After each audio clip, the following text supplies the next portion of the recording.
today, this is a completely different video than y'all are used to getting from me, but it sounded so cool that I knew I better film it, because if it worked, I was going to be sad that I didn't share it with you.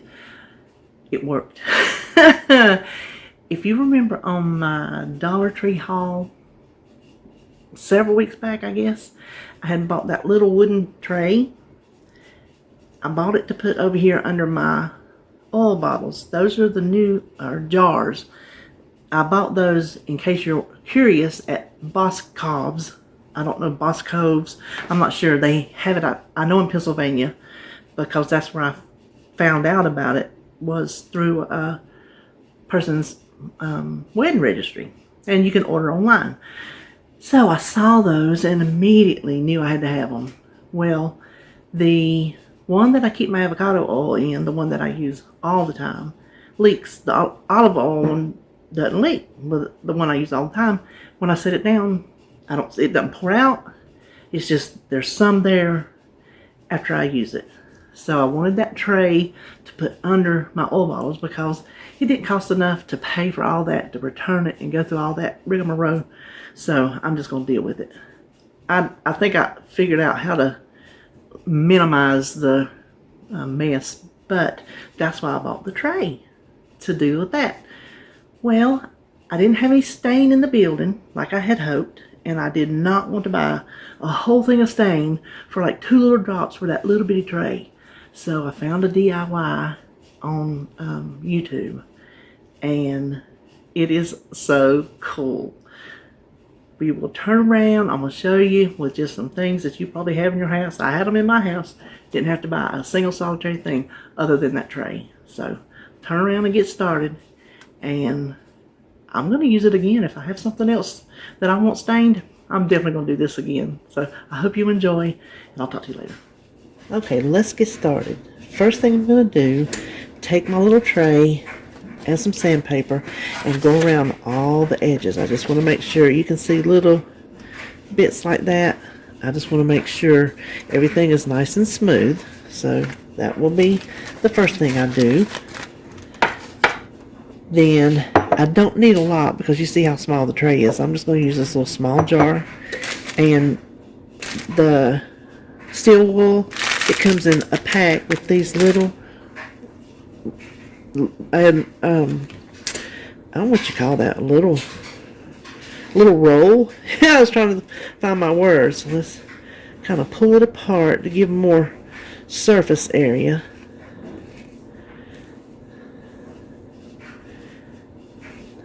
And what it does is, I don't know if I need that much, but I'm going to go ahead and stick it down in there.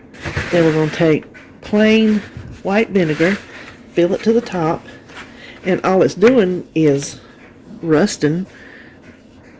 That's all I know that it's doing. I could be wrong, but I think it's just rusting the steel wool.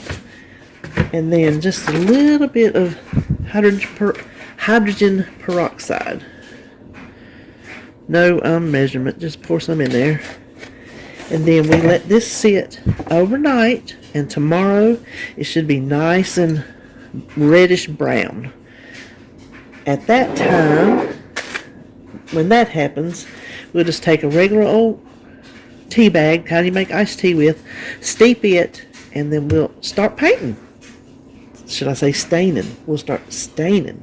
Alright, so I have sanded my edges. This is the steel wool in the water. You can see all the rust and everything that's formed. This color is supposed to translate into a nice, pretty gray, you know, the weathered look. I'm keeping my fingers crossed. That back there is just a plain old regular tea bag that's used for iced tea that I have been steeping in boiling water for 10 minutes. So the first thing we do is we just paint one coat of the tea to get the brown. Not very. Let me smush that a little bit. There we go.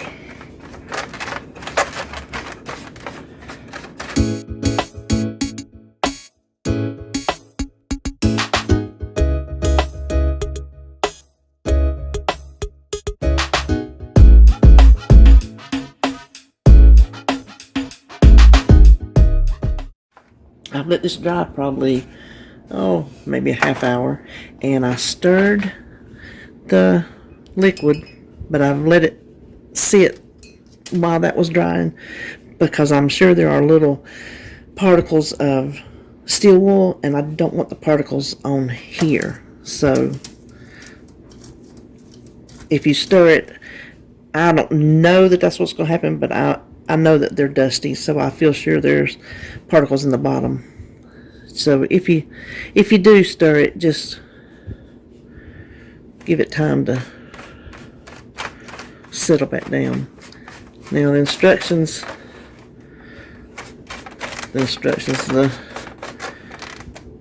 after 3-4 coats is when it's supposed to really turn gray.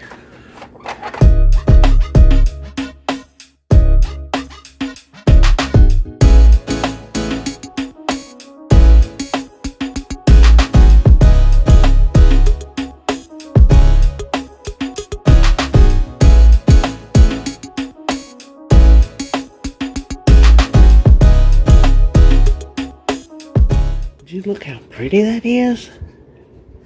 Isn't that awesome? I think I'm just going to do one more coat, and that will probably be as dark as I want it.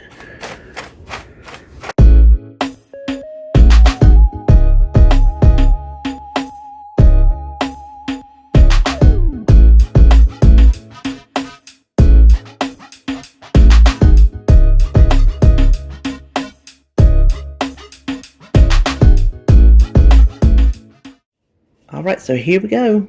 This is after one coat of the tea and then 2 coats of the steel wool water. This is what I ended up with. Now you can see up in there, I'm trying not to move close to the camera because it blurs on me every time. I missed a spot. You see it up in there? I shouldn't draw your attention to it, but that's what happens. So either I missed that spot completely, or it's like some of these other places that I have found. Let's see, like kind of right there. I think maybe the glue smeared over there when they were putting it together. So that could be that. You can see inside there.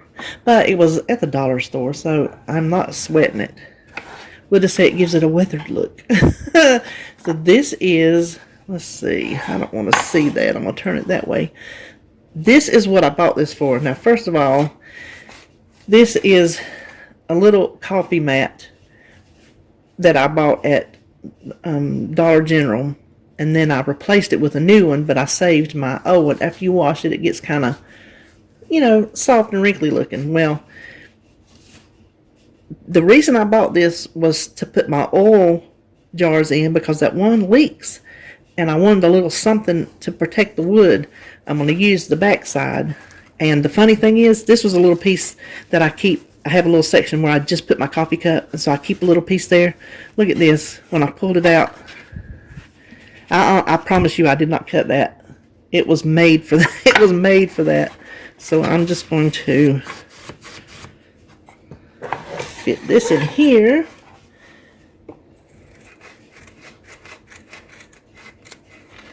Now I could use that side if I wanted to. Actually, that's a little bit prettier. I know this is not coffee, but I think when the jars get on there, you won't be able to tell it. I think that's prettier.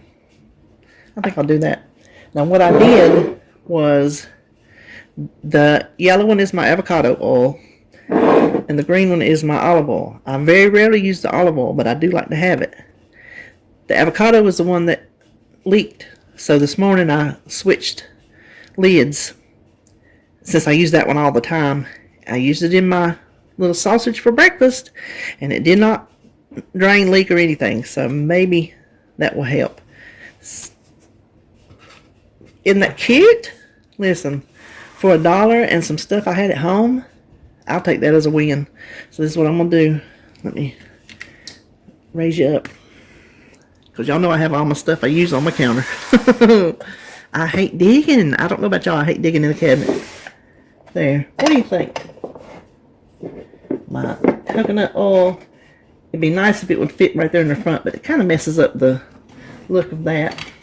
So what do you think? Isn't that cute? Listen, I need to figure out how to do a bunch of crafts because that section at the Dollar Tree is off the hook. It's like a Hobby Lobby section for $1.